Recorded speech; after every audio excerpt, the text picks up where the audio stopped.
sixth best team, maybe even a little bit higher, some may say, in North America, they do have a chance to push themselves a little bit further, don't they? You see, I'm not impressed yet. I expect eUnited to be in the top 6. I expect eUnited to have made a run to potentially a finals in one of these qualifiers. They were unable to do so, and now they leave me wanting more. I know these guys as players. They are so individually talented. They are so, they're so good and practiced as far as it goes down to strategy and going over things and being a professional team that goes over theater and correctly wants to figure out the mistakes they make and minimize those and never make those again. eUnited has learned so much about the game, but they haven't been able to put that into the results of the qualifiers as of yet. This is a big tournament for eUnited for me, because if they don't make a statement here, then you're going to see that upper tier of North American teams really start to extend themselves from that second tier, I would say. And they really need to make sure they start off with a bang here as well. This is just a potential hurdle right at the start of the race. I know the boys maybe a somewhat small hurdle in the grand scheme of things, and certainly that's how eUnited will look at it, but they are a team that will not underestimate any squad, and I don't think we're going to see them take their foot off the pedal. You've got an opportunity here not just to impress your fans, but also increase your stats. You know, I'm a big stats man, and I'm going to be saying, hey, you know what, you went plus 20 across the event, you could get plus 20 in this game. There's certain players that really dominate the lesser teams. When they're a heavy favorite, there's certain players that just tend to always statistically go off. Spartan the Dog, King Nick, those two players stick out to me as people, I call it eat teams. And when I say eat teams, I mean they typically dominate statistically. I'm expecting big numbers out of those two as we go into game one. Well, game one is Aquarius Capture the Flag, one of our arena-based games, and it really does give me vibes of Onslaught of Midship. It's my favorite one in Halo Infinite. Very simple. You go over, you grab a flag, you bring it back to your base, and you will score. But it is first to 5 flag captures to win. Sometimes difficult to achieve in Halo Infinite, but I have a feeling eUnited will be most certainly looking to try and go for the 5-0 here, Wes. And the boys, they just need to try and stay on top of eUnited. Do not allow them to overwhelm them. Don't allow them to outslay them heavily. Get hold of that heat wave on the map. Show what you can do. It's EU versus EU. Yeah, we're already hopping on board with Rain. You see him immediately go to his closet. He's going to want to control that, but what does eUnited do best? They control the enemy's closet. Don't be surprised when Rain makes his way over there as soon as he can. Yeah, this is what you'll see a lot of teams kind of calling the car side, and it is the desirable side of the map, as the first camouflage and the first pull is going to go into the hands of eUnited. Rhino running this one. Nick is going to be floating around, and look at this trigger discipline. He should be able to go for a big back smack, but at least we've seen the boys maybe suss something out, smell something out, and realize that Nick was going to be there and waiting. But flag number 1 is already in possibly record time. Yeah, I'm not one to point out statistics just yet in the game, but not even a death for eUnited as the first cap gets put in. That's a bad sign for the boys. Yeah, there has been 4 down several times already for the boys, and they really just need to pick themselves up, try and group up, but the Dynamo nades are coming in, and the whole of eUnited are just absolutely pummeling the boys at this point. And Nick says, you know what, let's just get another flag on the go, and it's going car side once more. I mean, I said they coined this in the online qualifiers, and back-to-back flags are going to be run to this Dynamo side through both the closets across the bridge. You're going to see Nick punch this one in, and still no one to die yet on eUnited. No one to die and no kills on the side of the boys. This is difficult to watch, but there's another flag being run, and I tell you what, if I'm eUnited, I'm looking at those stats and I'm saying, hey, maybe we could make a little bit of history here and really show the dominance of North America compared to Europe. Sniper trying his best to get round, and Robson has managed to put a kill on the board, so the boys, at least now, have started to get firing. Yeah, unfortunately, it's not a game of Team Slayer. That's actually probably fortunate for the boys as well, but as in a game of CTF, you're going to have to figure out a way to get some kills. They've got 2 to their name right now. Morga does get a kill there, I believe. Actually, he goes down as well, so still fighting for map control, and it's easier said than done right now because eUnited seem to be hot already. But this is capture the flag, right? Even though all that dominance at the start of the game, it's still only 2-0, so there is still a real chance that the boys could, you know, manage to get some kills on the board, manage to get a little bit of map dominance, and who knows, maybe they could get a flag pull. But it's Nick once more running this flag. The boys just don't seem to be able to get off their spawn. They don't seem to be able to get any top middle control, and it's 3-0 now to eUnited. As we continue to flip screens across eUnited, notice each one of them sandbox, right? Notice each one of them has been scavenging across the map. We see Thrust in the back pocket of Nick. It's going to give him every advantage. He's got a teammate with the heat wave. I mean, they are just collecting everything they can, using it to their advantage, and that's why they've been able to go up 3-0 in the first 3 minutes of the game. Well, we've had an impressive start here from eUnited, and Nick really asserting his dominance. It was an impressive start throughout the online tournaments from eUnited as well. I know you said, Wes, you were expecting a little bit more, but they had an 80% win rate throughout those online qualifiers. Even though they had a few losses, maybe they wouldn't have liked to actually have gone across, at least they were able to still be statistically on top. On the side of the boys, they had a 70% win rate, so even though maybe they're getting overshadowed here, they still had an impressive performance in Europe. Different competition, though. Completely different competition. And like I said, eUnited, they tend to do well against teams that they are favored against. It's the teams where they're underdogs. It's that top 4 in North America they typically struggle with. We want to see them play up to their potential this weekend. They're already doing so in this game, but we'll see how consistent they are throughout not only this series, but pool play and on. Well, Sniper, the main slayer of this squad, just demonstrating that he can at least manage to get a couple of kills on the board, but the flag, I don't think it was quite reset. Will just about tick over before eUnited are able to grab that one and run a 4th one in. But certainly at the moment for the boys, at least they're able to somewhat stabilize, but they're not having a chance to reset. They're not having a chance to breathe here. Well, hold on. We got a flagpole here. There's some control of the map that they've been able to get. They got it into the closet. Unfortunately, it does look like they lose 2. And because of it, that flag's going to be returned. But that was the first real opportunity we've seen the boys have any control whatsoever. Sometimes you've just got to try and play the counter strategy. Maybe wait for eUnited to pull those flags, try and catch them off guard, get the numbers advantage, and then you go for the flag, as yet another flag has been pulled by Sandel, but it has been quite quickly shut down by eUnited here. Rhino got yet another camouflage. Another thing that we have to focus on, that eUnited have been controlling this power up, they've been ensuring they have top-middle control, and the camo really can make a difference here. They are starting to pick up kills, that is in the boys, so that is a good sign for them. They've been able to kind of weather the storm. Unfortunately, the scoreline being 3-0 is never something you want to see, especially on Aquarius right now. Rhino wreaking havoc here. Top green, and unfortunately for the boys, they seem to be trapped in this corner, and that's not a great position considering their flag is being pulled once again through the closet. It's the speed of which eUnited are playing at the moment I think the boys really weren't ready for, and this has been an ongoing debate with Europe and North America, the speed of play. Certainly the 2 top European teams at the moment are starting to catch up a little bit, that being Ascend and Quadrant, but we are talking about the boys here, the 5th seeded team coming from the European region, and they just haven't been able to quite find that pace just yet. Still 3-0 though, and not a 4th flag gone in just yet, but one has just been tossed and maybe will be scored 4-0. I mean, you see dynamo grenades and a thrust in the back pocket of Rain as he punches that flag in, and that's just an overall, like, that's a great kit to have. You're able to not only punch that flag in, but create some space right off of it with some teamwork there with the double kill in the closet. Once again, you see eUnited storming into the closet right after they pick up those kills. The gang's all here, control back in eUnited's favor, and they're looking to close this game out. That's going to be 3 dead with those shots. Morga, the last remaining player of the boys, and at least he'll get a kill onto Rain, does his job, but what else can he do as the rest of eUnited flood into the base to ensure that he can just be a mere bystander to this flag being run, the last and final 5th flag, but there is still someone there. Sniper will sweep in, take down Nick, so there is still life in this game just yet. Yeah, 2 go down for eUnited, so the boys in a great opportunity to extend this game, maybe make it last a little bit longer, get more of an opportunity to win some gunfights, build some confidence going into game 2, because right now, even though this game's probably all for naught, being down 4-0, you want to figure out ways to get momentum going into game 2. Yeah, that's the thing. I mean, even though 5 minutes may seem like a long time, I feel if eUnited suddenly feel like they're going to be on the back foot, they can easily just kind of post up, slay, and then it becomes increasingly difficult for the boys to get in that base and pull that flag. But they will at least try and go toe-to-toe with eUnited here, try and get some more slays on the board, try and get some more confidence as Spartan is running yet one more flag. I don't mean to beat a dead horse, but look how 3 members of eUnited were in the closet all together, pushing out into the flag. You see Spartan knows it's his position to grab that flag. The other 2 are able to slay, but that closet control is so important. Is this play going to be expected? The Snipeball with a one-on-one does end up trading, but unfortunately that means all 4 dead for the boys, and that last flag is going to be punched in for eUnited. Yeah, I think it was a race of who could actually pick up that flag, who could score the 5th as a dominant and impressive 5-0 performance from eUnited. I think that's what we expected. I think that's what was written in the script here, but I think we have to focus on just how efficient this eUnited roster team was there.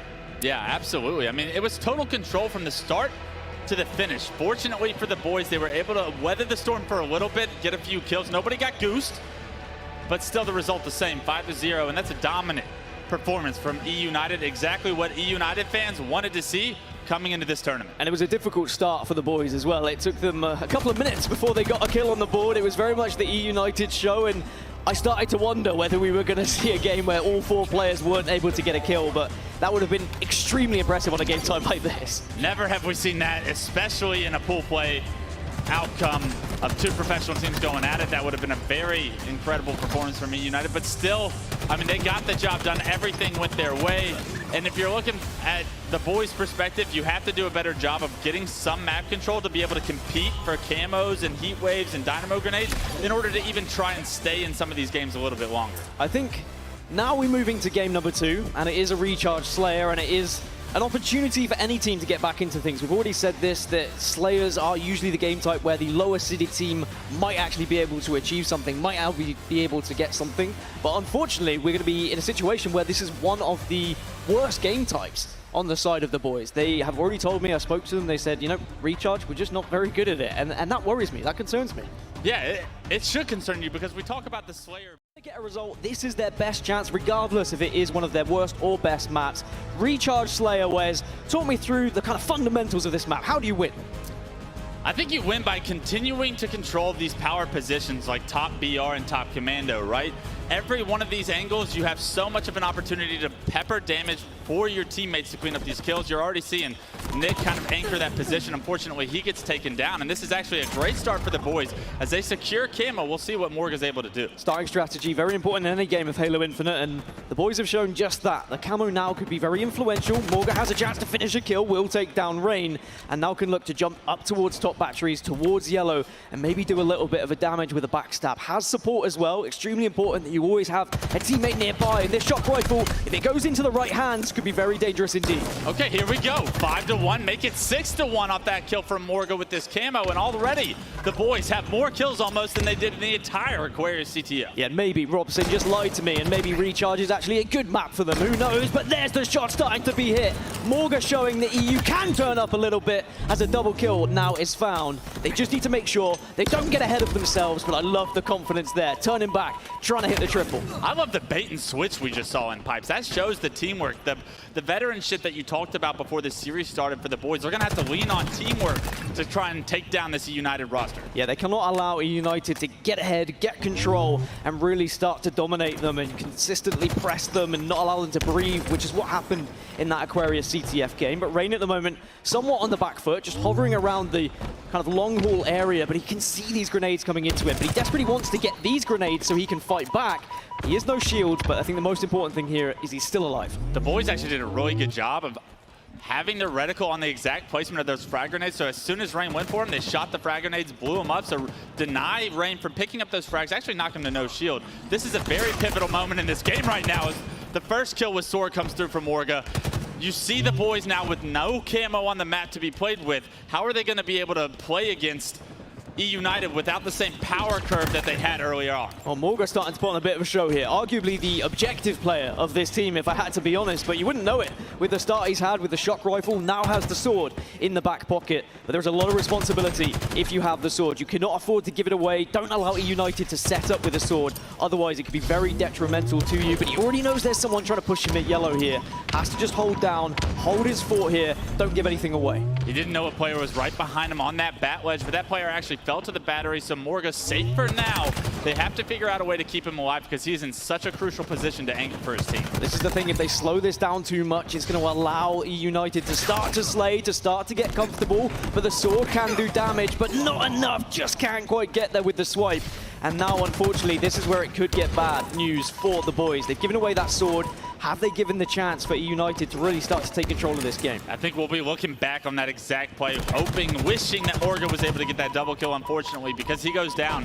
eUnited not only take the lead, but they now have control of the power weapons as well. So if you're the boys, you have to slow this game down, but I'm not sure eUnited's going to allow that to happen. 19-14, so after that impressive start, it's now eUnited who have taken control by 5. And with the shot rifle in the hand of King Nick here, this could start to get a little bit ugly. If he can take some angles, take some faces, the boys might start to just dwindle away. They just need one good push, though. Take this setup away from eUnited, get the power weapons. The first shot's missed, but the sword is there for that exact reason. Killing spree for eUnited's King Nick.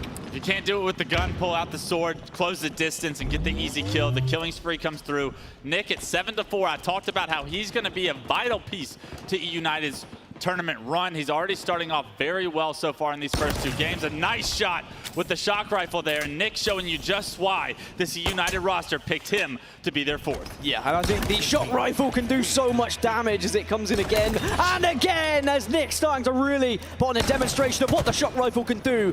Doesn't get the triple kill, but it doesn't matter because the damage was already done. And now this lead has managed to increase to a significant amount. It's by 12 now to 29-17, and the boys, after such an impressive start, have really dropped off. The game was very close when you saw the boys in control. The second eUnited gets control of the game, look at the score, Dan. Already 30-18, make it 19 though. And eUnited is really starting to run away with this now that they have complete control of the map and they can basically force the boys where they want them to be. Great confidence shown by Nick, just grappling his way towards enemies, away from enemies, making sure he's within a distance of his teammates, and now he's just full sending this one with the Mangler.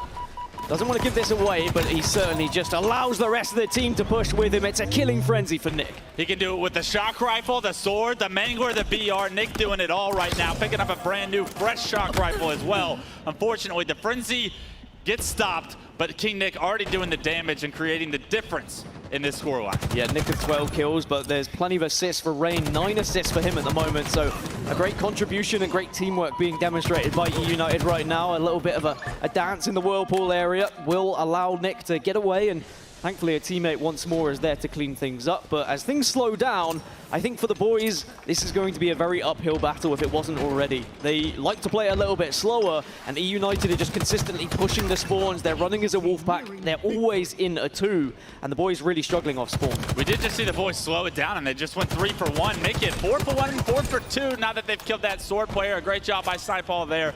But they weren't able to slow it down earlier, and because of it, they now have this 15-kill deficit that they're having to play around. It'd be almost a miracle for them to try and come back now. I think we almost bring it back to when we had the impressive start from the boys, and when they were on top of the game, maybe they didn't take advantage of that. Maybe they weren't aggressive enough. Maybe they tried to slow it down too early when they had the sword in the control room area, and now this deficit is just too much. But Snipeball has been impressive in this life. He has got a few kills on the board, certainly has fantastic aim, and I have been impressed with what he's been able to achieve in Europe, but maybe one step too far here in North America, as Ryan has managed to get one more camo. A massive mistake from the boys right there. They actually had numbers advantage, and somehow no one's looking at camo. It allows Ryan to be sneaky, pick that thing up, gets the first kill, picks up grapple. Can he get into the window and stay alive? Yes! And now Ryan with Mangler camo looks to close this game out. Great movement from Ryan and really just chasing his prey at the moment. He's very much the hunter.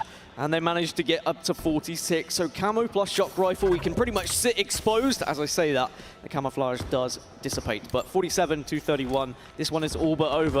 Apart from a miracle, perhaps, from the boys. 3 more required, and it looks like they're going to try and get this done here and now. The shock rifle doing the initial damage, the Mangler finishing the player off. And with 1 more required, the boys will probably just have to put their hands up, say, okay, we've been outclassed, we've been outmatched. We had a great start. We went toe-to-toe with one of the best teams in North America here in this map, but it was not enough, as eUnited should just about put the 50th on the board. Yeah, and taking a look at the scoreboard right now as they get the last kill, 50 on the board. Spartan the dog, we didn't see much of a screen. He had 16 kills in that game. eUnited up in the series now 2-0. Yeah, a very confident display again. There was a little bit of a shaky moment right at the start for eUnited, but again, that does demonstrate how important starting strategies are. And I mean, if that was eUnited going up against, I don't know, let's say Optic Gaming, and they went, 10-2 down or whatever the score was at that point, then I'd be saying, okay, well, I'm a little bit worried for eUnited, but they showed that they individually can go toe-to-toe with these European boys quite comfortably. Yeah, one of the things I always talk about is the power curve that we have in Infinite. With all the sandbox on the map in these competitive settings,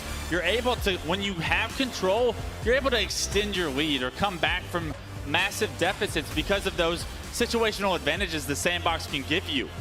We didn't see the boys take really advantage and extend the score too much when they had control early on, right? It was nearly a neck-and-neck game. The second we saw eUnited get control of those power-ups and power weapons, I mean, the score line just flew in their favor. That was really the turning point in my head as far as the difference between these 2 teams is one can press their advantages and the other one having a very hard time in doing so. Well, there's the series layout. 5-0 on Aquarius CTF, 50-36 on Slayer recharge after a slow start for eUnited, which moves us over to Oddball live fire. One thing I did pick up on when we were looking at the player cams there, an entirely different story in the visuals. I was impressed to see the boys kind of discussing things in a quite a decent manner as well. There wasn't any kind of complaints coming out from any of the teammates. They were just saying what went wrong, what went right, and I love that. They need to build from this. On the other side, for eUnited, it's just another day in the office for them. They were very calm, not much discussions. They know that they're getting the job done here. Yeah, it's not eUnited's first rodeo, right? These guys are tried, true veterans, each one of them having competed for years and years at this point. They understand exactly what to do in a series where they come in as heavy favorites. They want to get the job done as fast as possible and focus on the series that they may consider themselves underdogs in. Right now, we're seeing unbelievable individual performances out of all of eUnited. Mainly King Nick and Sparty. I called them to step up as the Slayers for this squad in this series, and we're seeing that statistically through both maps 1 and 2. Now, something I wanted to ask you, Wes, is how much can a European team take away from a series like this when realistically, are eUnited playing the way that they would play against an Optic, against a Cloud9? Because some of those pushes I'm seeing with the Mangler grappling towards 2 players, I don't think you'd see that in a grand finals or in a winners bracket finals. I think we might. I think you with really the way that Halo Infinite's played, it's so fast-paced, and you're always wanting to press your teammates, suffocate them, not allow any space, not allow them to even get all 4 players alive. So I expect players like Saiyan, Frosty to be in your face with the grapple, the Mangler, the sword, name it. They're going to be up close and personal. They're going to be trying to create whatever advantage as fast as they can for their teams. The best players are doing that, and unless we see more European, Australian teams adapt to that playstyle, they're just going to get bulldogged like we saw in that game too.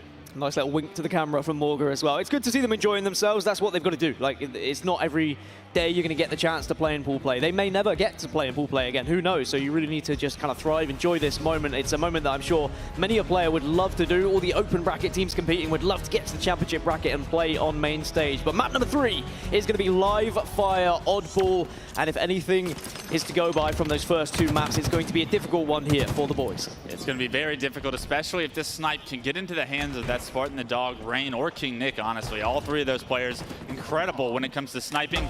I love Rain's point of view, so I'm hoping we get an opportunity to hop on board with him throughout this game. I haven't seen much of him this series. He's got the ball in hand, doing his job as the objective player, but he can slay with the best when he's on. So as a reminder, Oddball on Halo Infinite has some slight changes from what you might be used to as a veteran Halo fan. And it is now round-based rather than just to a set scoreline. So it's a best of 3, it's first to 2 points, and it is 100 points on the board to achieve 1 round point. And from the start, I mean, eUnited have been able to get 3 dead twice now on the side of the boys. The boys really struggling to match the slaying power of this eUnited roster. And already we're seeing a ball setup towards tower. A tough kill for the boys right there. Ryan Noob barely gets the headshot as that player picks up the overshield. Because of it, he's not able to activate the overshield, leaving Ryan Noob with the overshield. And now the one player with snipe that I said I wanted eUnited to pick up, and now has it. You're seeing Ryan Noob with this overshield, see if he can make something happen top middle. Well, they know that he's there, but Ryan Noob confidently peeks out with a little bit of overshield left just to ensure that he gets that kill, as the time's still ticking up for eUnited, and the boys need to band together. They need to ensure they go for a push, and that's not what you want to see. One individual player pushing behind and getting taken down, because now the boys are at a disadvantage, 3 players versus 4, and realistically, they've got to try and delay this, wait for the spawn, but they're not able to do so. Morga takes some battle rifle bullets to the head. Look at this angle with the snipe. Ryan Noob jumping up on that box, being able to look front tower there, could land a nice body shot, dealing a ton of damage from an unsuspected angle. I love that kind of stuff from Ryan Noob. He's one of the best to do that. Really find off angles, find different situations to give his teams advantages, where he can just be a pesky player. 2 kills do come through for the boys, but the ball being rotated right now, and Rain's still that ball carrier. Over 65 points already. Yeah, this is a ridiculous amount of time to be found, and it's already been rotated towards green as well, to the B area if you're used to playing strongholds. And I love this angle, an angle that I'm sure a lot of you are playing. It just allows you to avoid grenades coming in, and also gives you the opportunity to maybe surprise your opponent, get some initial shots. There is a couple of kills that have gone in the way of the boys, but they're immediately traded out here by eUnited. Spartan does have a little dance with Sandel, but on this time, Sandel wins the tango. First mistake for eUnited in the series, I would say. They don't play the ball, they get slayed, and now the boys were in a perfect position to pick that up and get some time of their own. How long can the boys keep this setup? Well, I'd love to see them have a setup that gets them back into the game, but unfortunately, here in Garage, it's a very difficult setup. You're very vulnerable to grenades, you're very vulnerable to pushes from several angles, and that's exactly what you've seen already. eUnited taking down 2 members of the boys. Morga has to kind of try and hold his own here. Does have a Mangler in his back pocket, but it's not going to be enough. The grenades come through, Robson and Morga fall, and just like that, the setup broken, ball time goes back towards eUnited. The second eUnited get 2 dead, they swarm the last 2. Morga doesn't have an answer for that amount of numbers, that amount of DPS coming through, and right now, Spartan with the snipe, one of the most lethal players on this eUnited roster, a main slayer for this squad, given an opportunity to showcase his skills right here and now. Ticks over to 100, and as it ticks over, Spartan stands up and says, thank you very much for allowing me to have that shot right through the visor, as Richard Sims would say. And it's a 1-0 advantage in rounds here on Oddball Live Fire, and certainly an impressive way to finish the round. Unbelievable shot there from Spartan, and if he had had an opportunity to use the rest of that ammo, we would have seen a highlight, I would assume. Already taken down, though. The boys start off with 3 dead. Unfortunately, only 1 goes down for eUnited, and already you see eUnited once again in the second round jumping out to a lead. Spartan's got the snipe, and we're back in the same situation we just ended the first round in. This is a worrying situation for the boys. Do you want to avoid Spartan? Because otherwise things are going to start to happen like that. Snipeball is the first one to take a bullet to the brain, and now it looks like Spartan just wants to actually make a little show reel here, wants to put a highlight reel, make a montage, going for the no-scopes, eventually does hit, and with such confidence, unfortunately, he does go down eventually.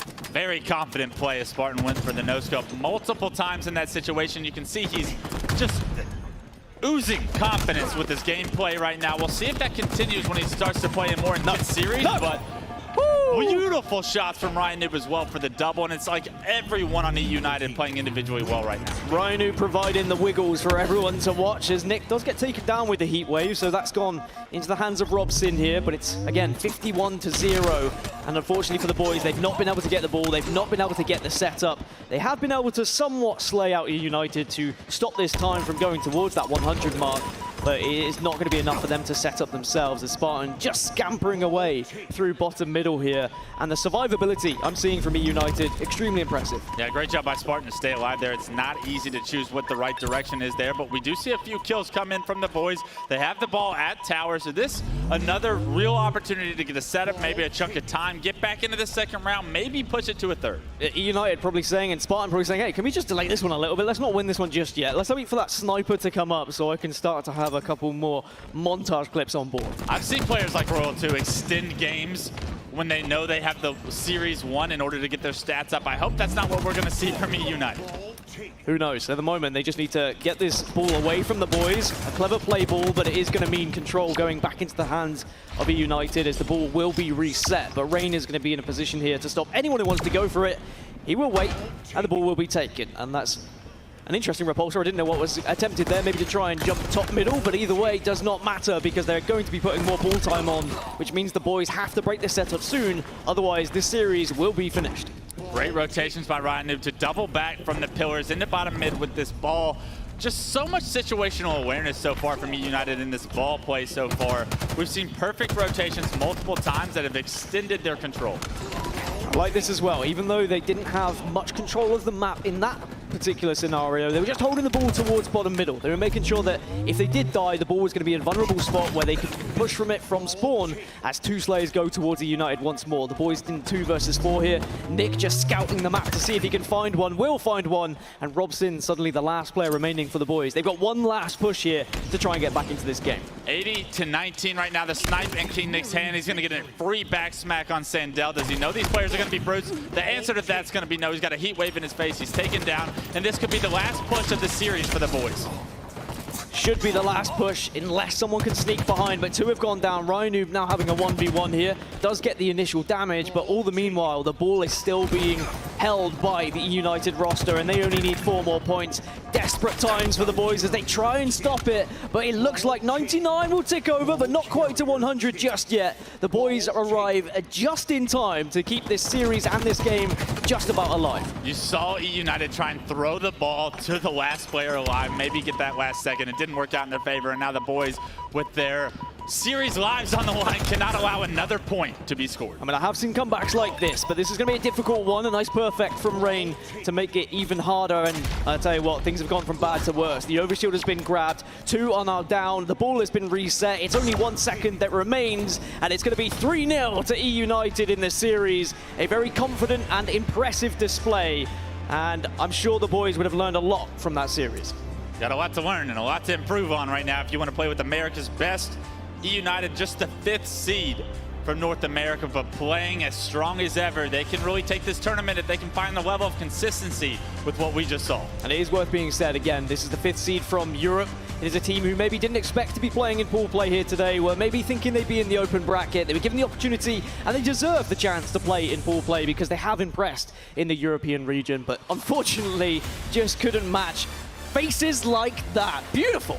Spartan flexing not only in his photo shoot, but in pool play already. Massive stats from him as expected.